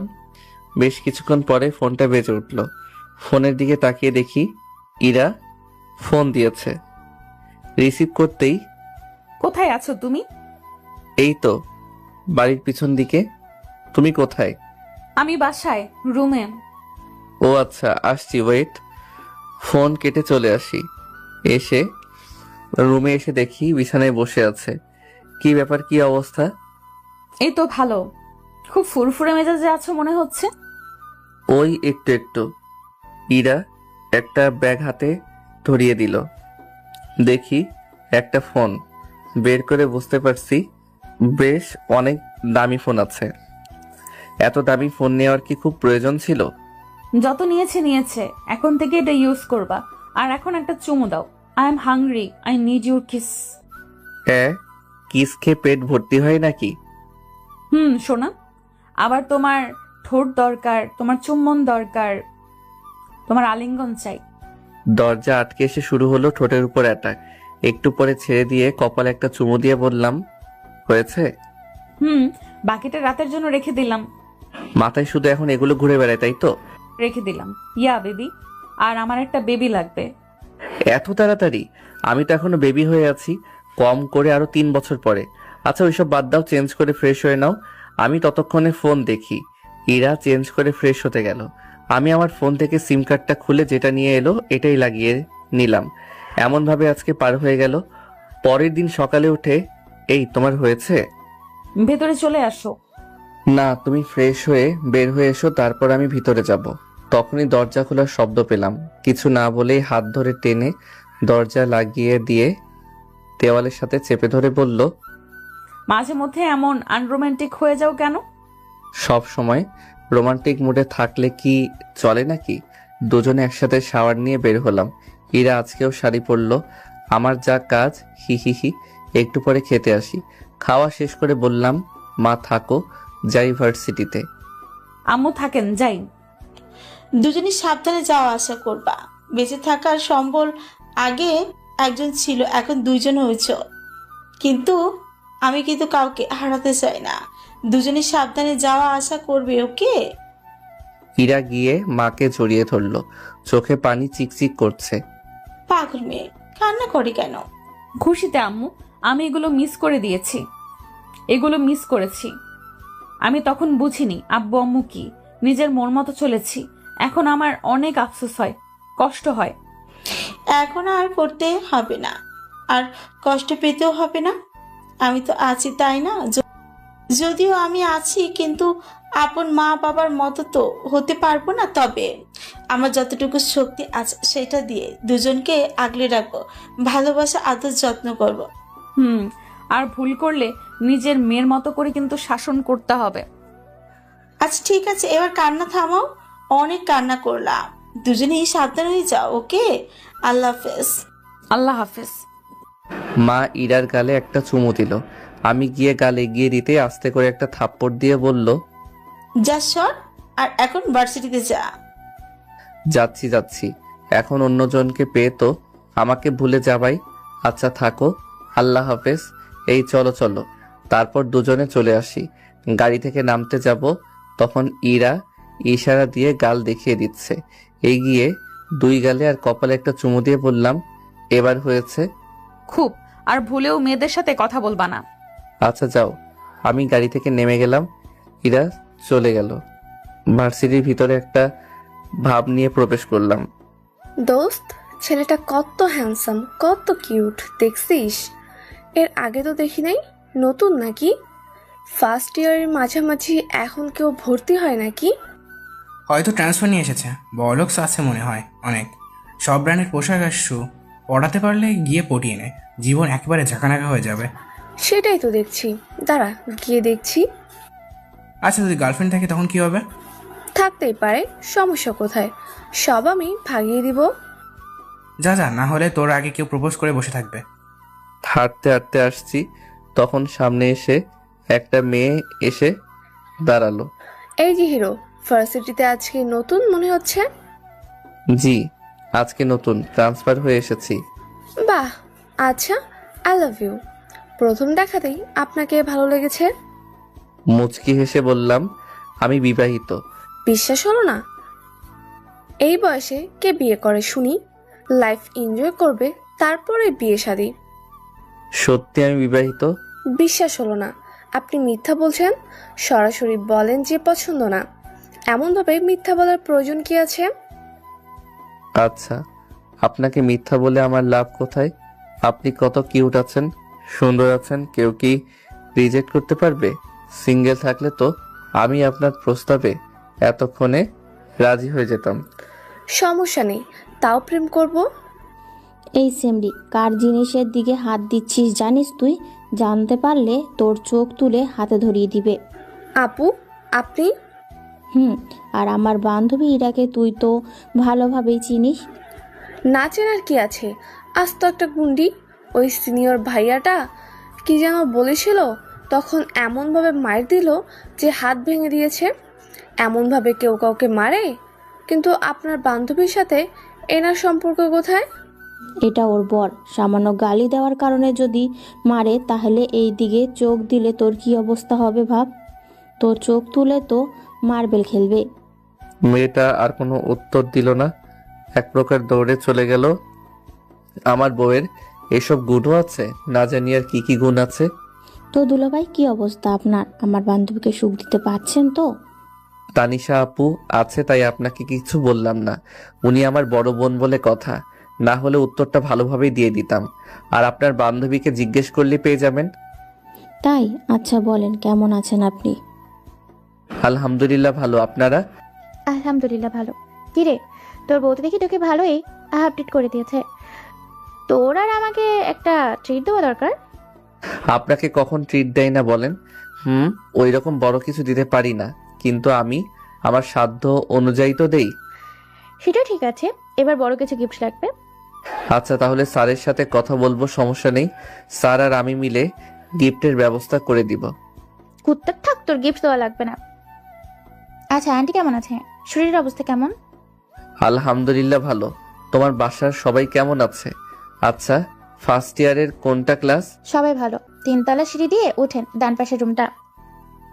আচ্ছা ঠিক আছে, আমি আমার ক্লাসে যাই, তারপর ওখান থেকে ক্লাসে চলে এলাম।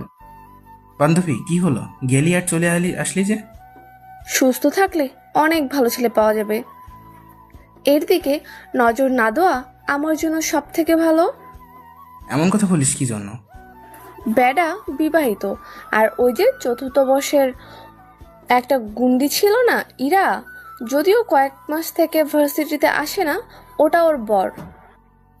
আহারে বাস, কান্দিস না বান্ধবী, তোর জন্য বুইরা কাকু খুঁজে নিয়ে আসবো। শালা ওই গুন্ডি সব ছেড়ে একটা পিচ্চিকে বিয়ে করলো। করেছে তো করেছে, তাতে আমার কি?